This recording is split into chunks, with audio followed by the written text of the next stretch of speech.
as you can tell by the title, today we're going to be talking about my titties. So I just recently got a breast reduction, literally a few weeks ago, December 5th to be exact. So I just wanted to make a video and come share my experience, the process, and how my surgery went, just so other people who are going to go through the same thing eventually kind of know what to expect. So let's get started. Okay, so a little bit of a backstory on why I even considered this surgery. Growing up, I was always kind of the girl that had the big chest, and that kind of started in middle school. I've always had large titties. Like, my titties were never really small. I can't really remember the last time that my breasts were smaller. So I started to develop titties, and then from there it was like a rocket, and it just kept going and kept going and going. And I didn't reach like an extremely crazy cup size. Like, I was never a G cup or anything like that. The largest size that I was a double D, but I felt like my double D was a full double D. Like, I took up all the space in that cup, sis. Like, all of it. I needed all the space and then some. So by high school, I think I was a D, and then once I went to college and I gained some more weight, freshman 15 is a real thing. Once I gained more weight, I feel like they grew even more, and that added onto them, and then so that's how I got to a double D. And I bared with it for a few years. Having this surgery was one of those things that I constantly talked about and would mention in passing, but never actually took the time to go and figure it out and actually start the process. But obviously this time was different, and I finally went ahead and did it. So I would say the first step of this whole process is for you to kind of have like a mental talk with yourself and be like, do I really need this surgery? Am I doing it for the right reasons? And everything like that. My advice to you, don't tell a lot of people. Everyone doesn't need to know right ahead. Like, everyone will see eventually, so there's no need to tell everyone. I told a few of my close friends, and I got their opinions, and I took it into consideration. Ultimately, it didn't make my decision, but I did take it into consideration. Both my parents supported my decision, and I had a few friends that were kind of like, because they had a love for my large titties. I didn't. Well, I did, just not anymore. Deciding that I am going to do this, and no one's changing my mind. I went to go see my primary care physician just because I have a really good relationship with her. You can literally Google any doctor anywhere and go to any doctor that you want. But I chose to go through my primary care physician just because we have a really good relationship, and any doctor that she has ever recommended me to, I have liked. And I loved my plastic surgeon that I went to, so that's why I went that way. So I went and I scheduled an appointment with my primary care physician, explained to her what I was looking to do and things like that. And I think we did a physical that day just because I need to get a yearly physical, and then she gave me the contact information for my plastic surgeon. So that's the next step. So once you decide who your doctor is going to be, then you need to schedule your consultation. Oh, and side note, when picking a doctor, be considerate of how you're paying for your surgery. If you are paying with insurance, or you're going to try to get insurance to cover the surgery, you need to find a physician that takes insurance. Because at first my mom wanted the male doctor from Atlanta Plastic. I don't know if you guys have ever seen that show on, I think it's on Lifetime or whatever, and there's like 3 African American black doctors or whatever. My mom wanted the male doctor to do my procedure for me, but he is, I guess, an independent physician or whatever like that, so he doesn't take insurance, so it would have to be paid out of pocket. And for that reason, we didn't go with him, and I'm sure he was like booked crazy. But yeah, so keep that in mind when you're picking your doctors. Definitely keep that in mind. So once I decided that I'm gonna go with the doctor that my primary physician recommended, I went ahead and scheduled a consultation with her. So I scheduled that consultation for October 22nd, and basically at that doctor's appointment, we talked about what I was looking to do, how the surgery would go, what's the first steps in the process, just a general overview of what my time with her would be like. And then from there, we took pictures of my breast. She took them from multiple different angles, from the side, from the front, from both sides, from behind, and things like that. And any questions that I could have asked, I asked then and there. So make sure you write your questions down and ask all your questions. After that, once I left that doctor's appointment, my consultation, my doctor personally sent off those pictures that we took and all of my background history, health history, and things like that to my insurance company. That was one misconception I had. I thought I would have to be doing all of that, but my doctor went ahead and she sent all that out for my surgery to get approved for insurance to cover it. That is one thing a lot of people, I don't think they know. If you do have health insurance, if you can prove that your large breasts are causing you other health problems, 9 times out of 10 your insurance will cover it, or cover a very good amount of the surgery. And it could be an expensive surgery. So if you have insurance and if there's any chance they might cover it, I definitely say look into it. So yeah, so she sent off all the information, and I was not expecting this fast of a turnaround, honestly, but within about a week and a half's time or something like that, I was approved for my surgery. My insurance company approved it. I did have some price to pay out of pocket, but in the grand scheme of things, that was nothing in comparison to how much the surgery truly was. So yeah. So I got the call from my doctor's office that I had been approved, and literally that same day that it got approved, they were looking to already schedule me for my surgery, my post-op and pre-op dates and everything like that.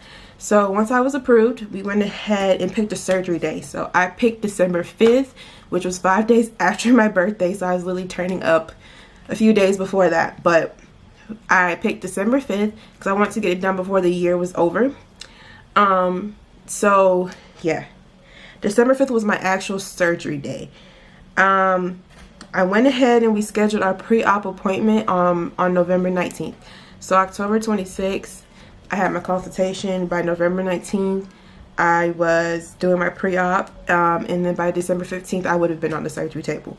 So my pre-op appointment, which was on November 19th, we basically went over my surgery in more detail and the things that I couldn't and could do the night before the surgery. So there's no drinking any type of water, anything like that after midnight the night before your surgery. But I feel like that comes with like pretty much every major surgery. We went over like the aftercare, what it would be like, the discomfort and the pain, what I could expect. We went over risk and complications, everything like that. And she was very thorough. She made me feel so comfortable. It was almost like talking to my sister because she is a female. And she just made sure that, you know, we covered all grounds and everything like that at my pre-op. So pre-op is literally just a meeting with your doctor to talk about like, hey, this is what you finna get into, sis, so brace yourself. Okay, so after my pre-op, it basically started my countdown to my surgery, which was set to December 5th. Okay, so December 5th, my surgery time was scheduled for 12:30. So I had to be at the outpatient, and this was an outpatient surgery. So I did go home the same day, just not as soon as I woke up from surgery. So December 5th, I was on the way at the hospital by 10:30. So you get there by 10:30, and you get checked in and signed in. You get your medical bracelet with your name and everything like that. And then they take you to the back and they start prepping you. You'll go to the back by yourself. You'll start getting prepped. They'll put in your IVs, any medication your doctor wants you to have before you go under anesthesia. You change into your gown and everything like that. It's just a full prep, getting ready for you to go lay on the surgery table. So my surgery was scheduled to start at 12:30. We started just about on time. My mom and my best friend were with me. You have to have someone to come with you so that you could be driven home, because obviously once you wake up from anesthesia, you won't be able to drive. So when I had my surgery, I was under general anesthesia. Literally the best nap of my life. Okay. I was, so my mom, like I said, my mom and my best friend were with me, but my best friend had to leave. I'm going to insert some clips of me looking a hot ass mess before, like when I was at the back, before laying on the table, when they were checking me in and things like that. I was hooked up to my IV and all of that. So you guys can see what I freaking look like. I look crazy. But so surgery day comes. I'm up by 10:30. I'm up way before 10:30 because I actually have to be at the outpatient location before 10:30 or by 10:30 because my surgery is scheduled for 12:30. So once you get there, you get checked in the front office. They give you your medical bracelets with your names and everything like that. They go over any last minute information to make sure everything's correct. And then they will pull you to the back. They pulled me to the back and I got checked in, meaning I got any medicines that the doctor wanted me to have before. I got an IV in my arm for fluids and things like that. My temperature was taken, just making sure that I'm still up to health, up to par to be going under surgery. And my surgery, like I said, was scheduled for 12:30. So by 12:30, I was being rolled to the back to get my nipples cut off. So after surgery, I woke up. I was still extremely drowsy from the anesthesia, which is expected. So when you wake up, you don't get to go home right away. You'll be placed into a recovery room where you'll be for maybe about an hour and a half. It really just depends on how long it takes your body to you know, wake up and come out from under anesthesia or whatever. So once I was up and fully awake, my mom was able to take me home. So my surgery was scheduled for 12:30. All in all, the doctor told me to expect to be under for about 2.5 hours, but my mom says that we were under much longer. So I think she said we were under for about 3 hours, going on 3.5. And then once I woke up, I was in recovery for a while before I was able to go home. So my surgery started at 12:30. Once with all of that included and everything like that, I was able to go home. I think we left the hospital about 8:30. Okay, so what I did was found some of the frequently asked questions people ask people who get breast reductions. So yeah, and there's only 8. So the first one is, why did you do it? Like I said, I did it because I was having back pain. I was in a car accident earlier this year in February where an 18-wheeler hit me from the back. So I usually get chronic back pain. So with the back pain and then the size of my breast and everything else like that, it was getting hard for me to find clothes to wear, bras that actually fit, and I just wasn't comfortable with them anymore. So that's why I decided to do them, and it just had to go. Do you regret it? I'm not even gonna bullshit you. I'm not even gonna bullshit you. I had a second, like, I think that was the first time when I got up from anesthesia the next day after my surgery, from December 6th when I woke up, because like I said, I got home really late, like 9 o'clock. I was at the hospital all day. I was still under anesthesia, like the whole ride home I was knocked out. So when I got home, I was on more meds for pain and discomfort, and I was still under kind of some anesthesia, so I was knocked out until the next morning. So I wake up and I go in the bathroom, and when I walk in the bathroom and I cut the lights on, I'm like, bitch, what the fuck did you just do? I had like a 30-second window where I was like, where are my titties? Like, oh my god, like attach them back, like type energy. But after seeing them with the bandages off and how they eventually heal and settle, I absolutely love them and I do not regret them at all. What was recovery like? What was the recovery like? Recovery, for me, like I said, most of my discomfort came from my bandages. I feel like if my bandages weren't as tight and like uncomfortable, then I would have been completely fine, because you get enough meds to stay on your meds around the clock to avoid any pain and discomfort. I was on Percocets, and then I was on what else? She gave me Percocets for the pain, and I don't know the name of the other 3 medicines, but one is for nausea, one is a muscle relaxer, and the other one was my antibiotic that I was on. So you are on enough meds to help you, you know, push through the pain or any discomfort that you might experience. How different do they look? They look very different. So like I said, originally I was a double D, and Oh, my doctor never told me she would promise me a cup size. That's one thing she did say. She asked me what cup size I would like to be, but never promised me one. So I told her a C cup. I don't know why C cup.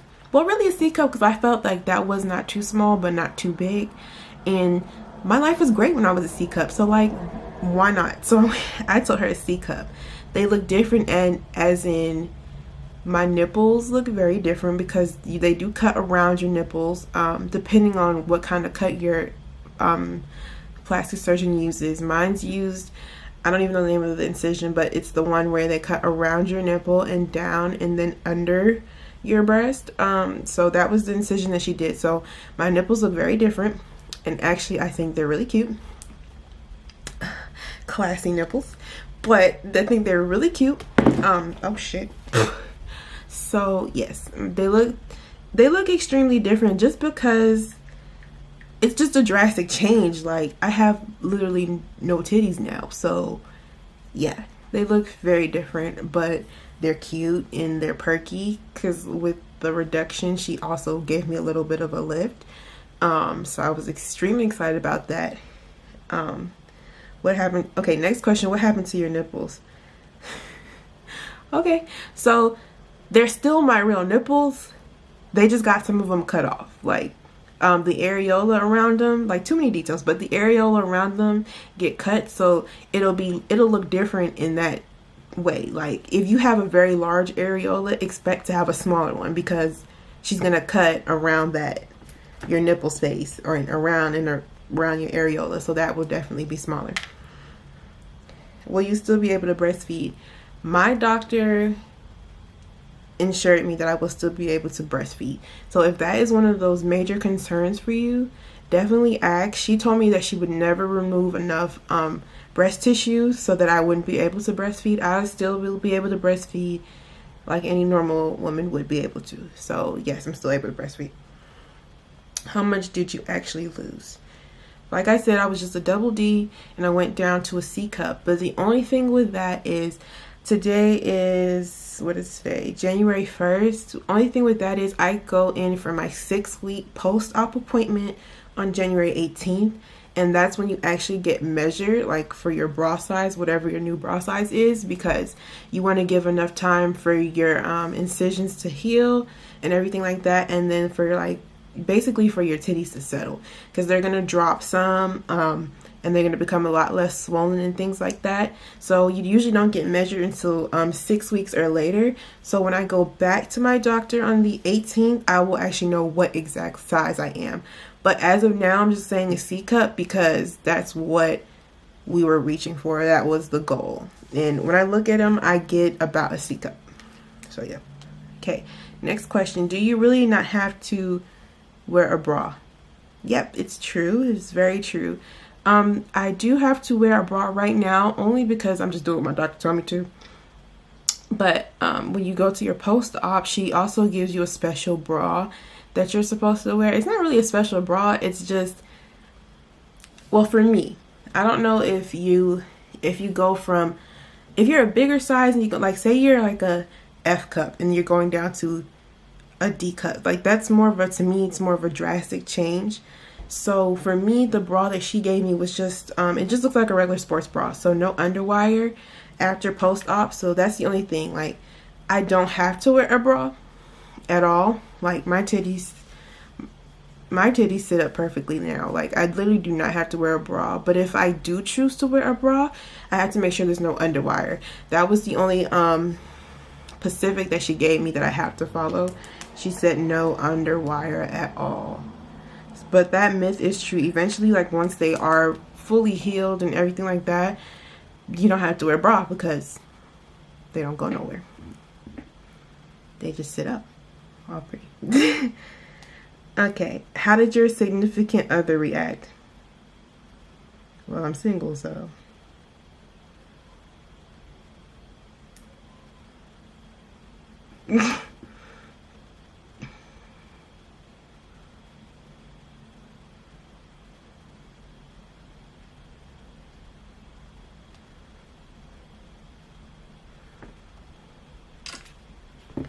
Okay guys, so that's pretty much all I got for you today.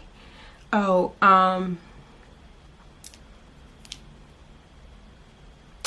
so I am gonna insert some pictures, before and after pictures of I'm gonna do my best to give you the best picture I can give you without like flashing you. So here I'm gonna insert a picture of what my chest looked like before surgery, and then over here will be a picture of what it looks like now, right here. So guys, don't forget to like, comment, and subscribe to my channel, and also turn on your notifications so you don't ever miss when I post a video. If I did not get to a question that you had or didn't answer a specific question you had, please comment down below and I'll make sure that I get around to answer all your questions. Hey guys, welcome to my channel. So today